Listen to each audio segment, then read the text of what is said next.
All right, everybody, welcome back to another episode of the Millennial Sales Podcast. This is episode 190, first one of 2021, and it's a Monday. Let's get it cracking. Let's get the new year going. Hopefully you fight off the hangover from New Year's Eve, the food coma from Christmas. We're in the new year, and we're ready to get after it. And this is a new type of episode, right? So this is the first of its kind. Expanding the show here to 2 per week and trying this out as a little bit of a test to do, still going to do the normal long form interviews that come. We're now going to do them on Wednesdays instead of Tuesdays.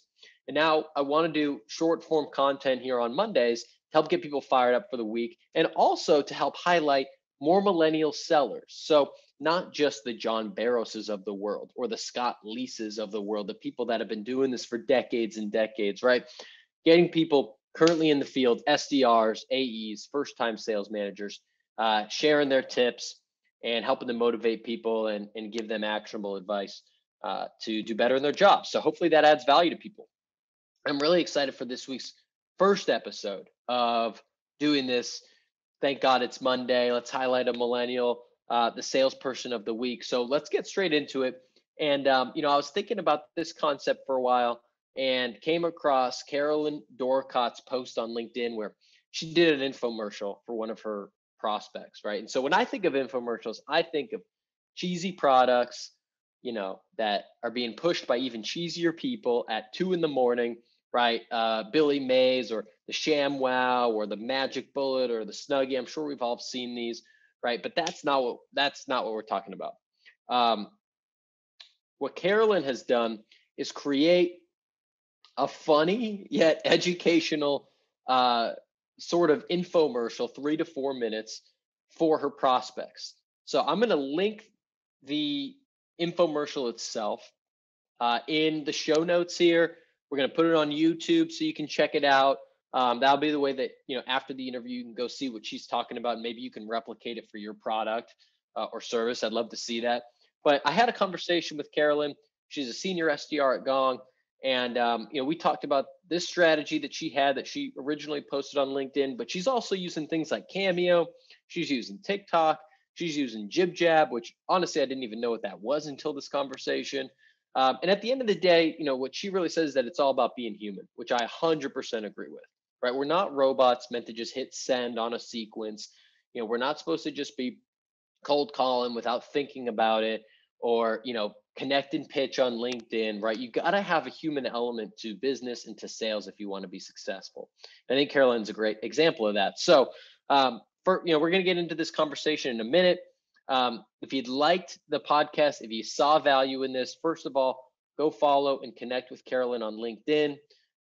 She's very active. She loves to connect with people and meet like-minded people. Second, show some love to the podcast. Subscribe, review on Apple, Spotify. I'm on YouTube as well, Millennial Sales. And you can add me on social media as well. I'm on LinkedIn, Tom Alemo. I'm on Twitter and Instagram at Tommy Tahoe. So I love to connect with new people, love to meet new people. So give me a shout. Let me know what you thought of today's episode. We're doing this test to see what you folks think. And I think Carolyn is a great way to kick that off. So without further ado, let's get into my conversation with Carolyn Dorricott. Let's go.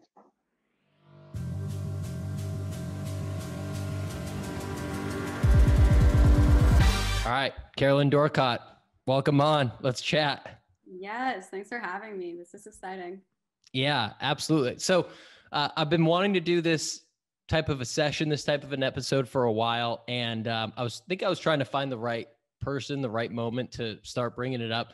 And I came across your post on LinkedIn where you created like a customized like infomercial, like 3 or 4 minutes long for a prospect that will remain nameless, and like personalized it for them, tagged people in the company, and pretty much was, just said, hey, this is your life without, our product, and here's how we can make your life better. And if I know any revenue leaders in the house here on LinkedIn that can vouch for us, feel free to hop in the comments. And there's dozens of comments of all these people like just saying, hey guys, take a meeting with her and all this stuff. And I just thought that was first of all, incredibly creative. And second of all, just the coolest thing to see, customers kind of like pile on to that situation. So I'd love to just hear you talk about where you came up with that idea and if you're doing it more than just that one time and how that's going.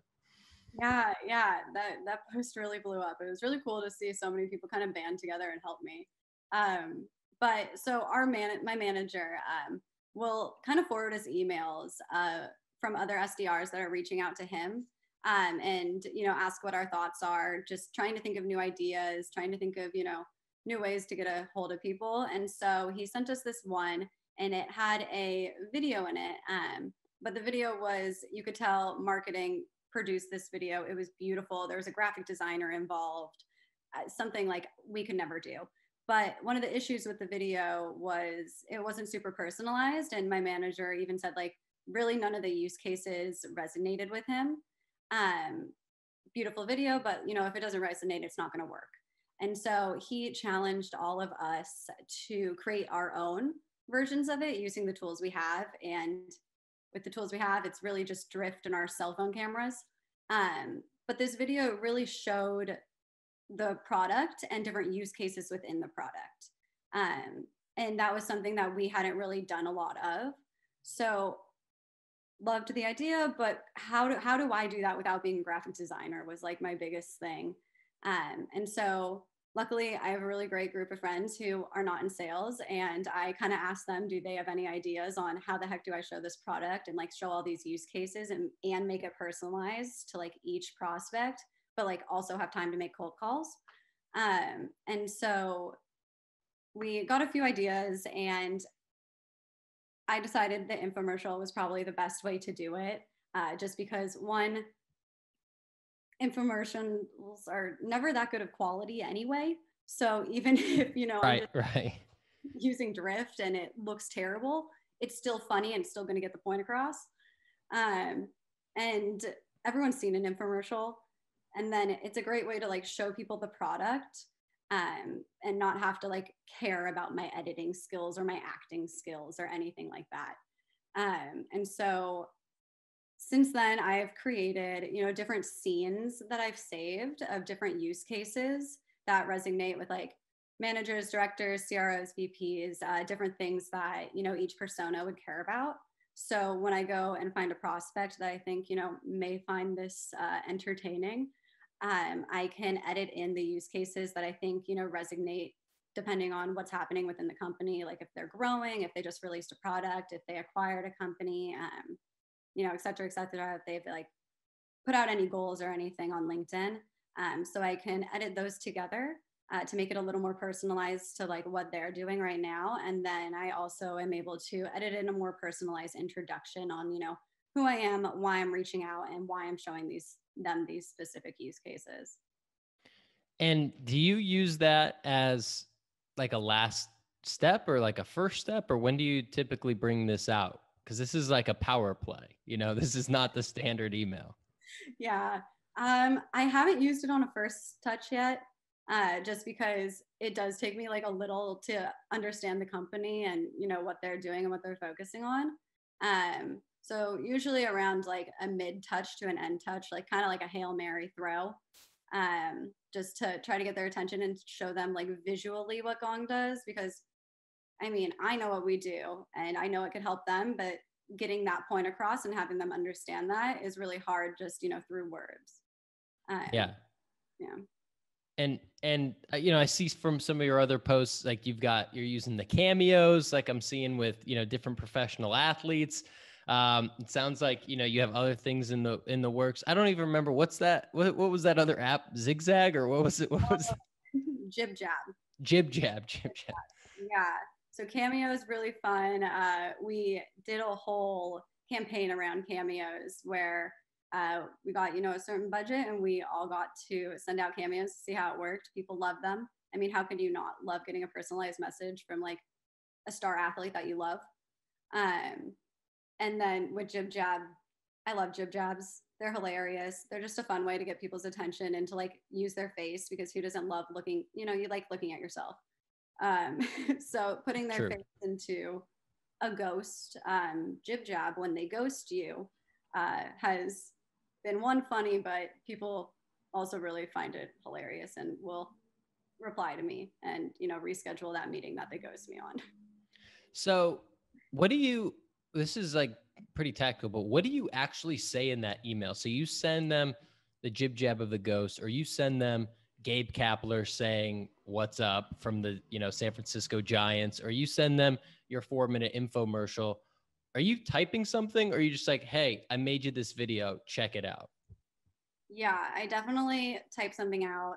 I mean, it's different for each person because, again, you have to personalize it. You know, with the cameo and having a sports athlete talk to them, you have to explain, why does this sports player even like relate to sales? So comparing like, hey, all professional athletes watch game tape to get better. Why don't your sales reps? And comparing it in that way.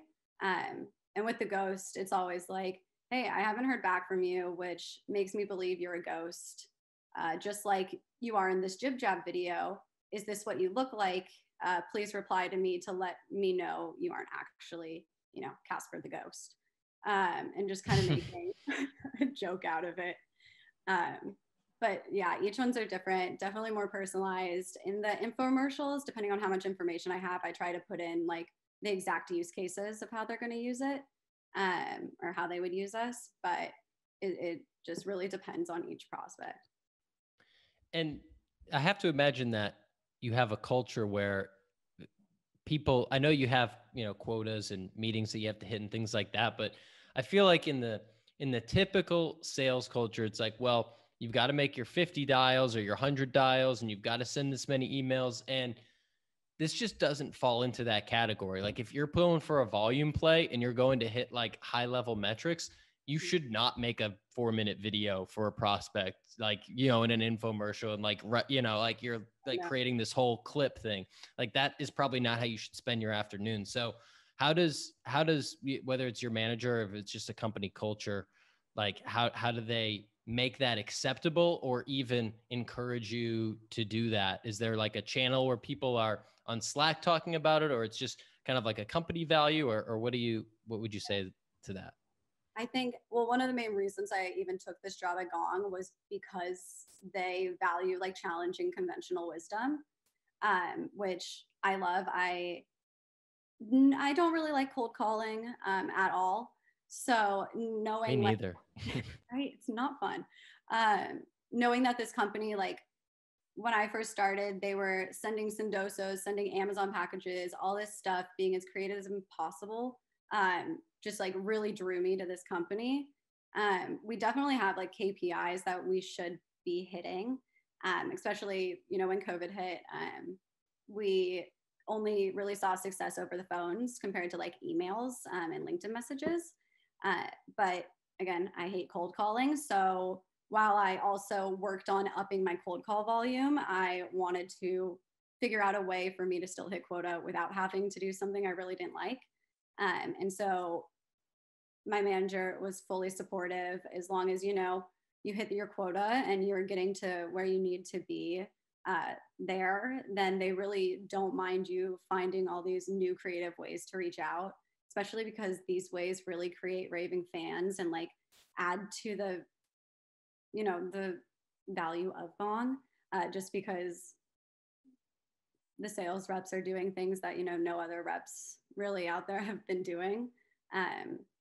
It's really great to be a company that definitely supports that. I love that. And so what's next? Like you were mentioning before we started recording, maybe there's something in the works on TikTok, or we're talking about, you know, I think you've been using Sendoso for a while, or the company's been using it for a while too. But what's like, what are some of the future creative ideas that you have going on? So yeah, I made a sales TikTok a while back, wore a sheet over my head and did a little ghost TikTok, you know. Okay. Yeah, pretending to be a VP of sales, just like on my way to ghost another SDR. Just, you know, funny, relatable things. So we're working on getting a TikTok account up, which will be really fun. And hopefully we can, you know, turn that into using it for prospecting too, to send people, you know, another visual. And then Sendoso, always. We will forever be sending people Amazon things, things that relate to their hobbies, that will just make them happy to receive in the mail. And I'm also hoping, since football season is here, I would love to make a Super Bowl commercial. So figure out how that one happens. That would be epic. Mm-hmm. But part of it too is, like trying to find these different aspects, whether it's Sendoso or, you're making a TikTok video of a ghost. When do you how do you put that into your day? Because I'm sure, like you said, you hate cold calling. I hate cold calling too. I'm sure you still have to do it, and you have to send cold emails, and you have to hit people up on LinkedIn and do more conventional things too. So when do you do you have time where you're just brainstorming these ideas? Do you have a Sendoso hour every week where you're checking out the latest things that you can potentially send people, or you spend a lot of time researching people on, Facebook or Instagram to learn more about them personally to get there? How do you work in this very personal aspect of getting to know a prospect versus, again, what is traditionally known as a pretty heavy volume type of job? Yeah, that one's hard. I do a Sendoso training every month for new hires. And one of the things that I make really clear is this works, it creates really amazing fans. If you send a Sendoso, you're 80% sure you're going to book a meeting. But you need to build a pipeline, and you need to continue to add prospects into sequence and reach out and do these cold calls, because it's not an instant gratification like you would get on a cold call. So I always make sure to tell them, you need to have at least a month under your belt before you take the time to stalk people on Facebook, because honestly, you could spend hours doing that and get so deep into people's lives. And it definitely is hard, but once I was able to build up that pipeline and have those relationships and have people, say, hey, reach out in this quarter, and have that there for the next quarter, it's been a lot easier to make time for these fun things. And plus, these things are, I guess, the things that really keep me going as an SDR. So I definitely have to make time for them. And I mean, cold calling, as long as if you just keep dialing and don't think about it, you can get oh gosh, I don't want to say 50, but you can get 50 cold calls done within 2 or 3 hours of the day, realistically. Yeah. And that might even be a lot of extra time. So being able to take notes on all your accounts, so you don't have to go back and find different talking points, saves you time. Just little tricks like that, where you already have that data in front of you, so you don't have to do it every time, gives you so much time for these fun things. Plus, it's a good talking point when you're talking to someone. If a football game's coming up and they like a team, you can always bet them and be like, hey, let's bet on this. If your team wins, I'll send you a gift card. If they don't win, you have to take a meeting. Love that too. Yeah, that works really well. Yeah. I mean, I think the last piece I want to touch on is what you mentioned about, having that be something that kind of keeps you going too as an SDR for a job that, again, in a traditional sense can be pretty mundane, especially in a work from home where you're not in a sales, on a sales floor with your other colleagues, and you can kind of hear, and say if you get hung up on the phone, it's your buddy next to you can be like, oh yeah, that sucks. That happens to me all the time. Or you just kind of have that encouragement together, or even some competition. But when you're in your apartment or house or wherever by yourself or with a roommate, it's a lot tougher to do. It's a lot tougher to be a salesperson. So I just love the thought of trying to mix it up and get creative, whether that's just starting with, if you're doing none of these things, starting with just a video of yourself, or maybe using something like Sendoso, or if you're getting, into the deeper levels, you can, start ripping TikToks and Super Bowl commercials and things like that. But I think that just keeps things interesting and keeps you on your toes, and helps with your job satisfaction. Yeah. And I think, yeah, it totally does. And it sucks to be, locked in a room just doing your job and not having people around to laugh at when you get, or laugh with when you get hung up on. But also it resonates a lot with prospects. because they're also feeling this, you know, they're real people, even if they're a CRO, you know, they're like, they could be someone's like mom or dad. So and they want to have fun too. They don't always want to be spoken to like super professional. They don't want to have, you know, these boring emails. They want something to like, I guess, take them out of that day-to-day cycle that they're in and be like, oh wait, someone actually realizes I'm a person and I have like hobbies and interests and stuff outside of sales. So it definitely helps, like, I don't know, relate more and like get them to open up too. Totally. Business can be super boring if you let it be, and just like, you know, just a long string of emails and internal meetings. So as we wrap this up, any last words, any last thoughts for the millennial salespeople out there, and where can people check you out to see the latest things that you're doing to get prospects and all of the different videos and jib jabs and whatever else you're doing? Yeah. Last bit of advice, be a human and just be yourself. I realized when I threw out that professional, you know, persona, people started liking me more and taking meetings and talking to me, which is great. You can find me, I think it's just Carolyn Dorricott on LinkedIn. Yeah, I think that's my URL. So add me, I add everyone. Love building out that network. And I'll post there. Awesome. Thanks, Carolyn. Appreciate you coming on. Yeah, thanks, Tom. Thank you so much for checking out that podcast. I hope you saw value, whether you're, you know, working out right now or doing the dishes or, you know, laying around the couch, whatever you're doing right now while you're listening to this podcast. I hope you enjoyed it. I hope you found some value. If you did, the only thing that you can do to really help me out is to share this podcast with a friend. Share it on social media, and please subscribe wherever you're listening, Apple, Spotify, YouTube, wherever it is, and leave a review on Apple if that's where you're listening. That's what helps us to spread reach, helps us to get better guests like the one that you heard just now, and to give you as much value as possible. So connect with me, LinkedIn, Tom Alemo, Instagram, Twitter, Tommy Tahoe, and subscribe, leave a review, and make it a great day. Peace. Thank you so much.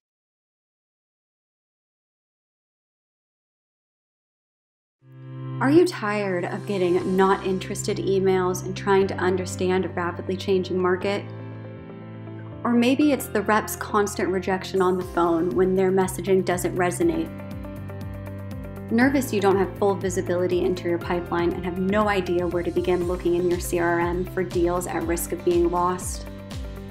Are your frontline managers spending hours staring at KPIs, trying to figure out what their top reps are saying and doing differently than the rest that leads to their quota attainment?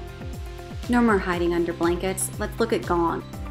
Gong provides the insight leaders need to understand their internal and external sales process, giving leaders the ability to understand the impact of a product release, pricing, market changes will be so they can make the adjustments in their business proactively.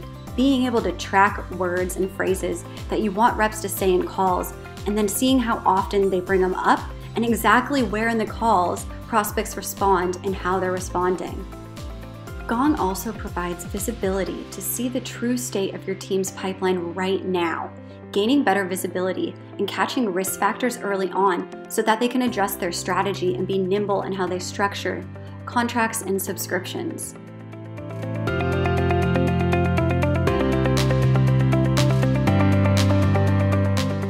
On top of that, Gong gives you a timeline view of each company and the communication your team has had with them. So no matter who works the account, they'll always be able to see exactly what was said between both parties, allowing you to enhance your customer service. And don't forget about enabling frontline managers to figure out what their best reps are doing to continue driving conversations and deals forward. Gong uses AI to find what your reps are talking about and shows you exactly where in the conversation and how often they're bringing these topics up to find success. So revenue leaders, let's get off the floor. Is it time to take a look at Gong?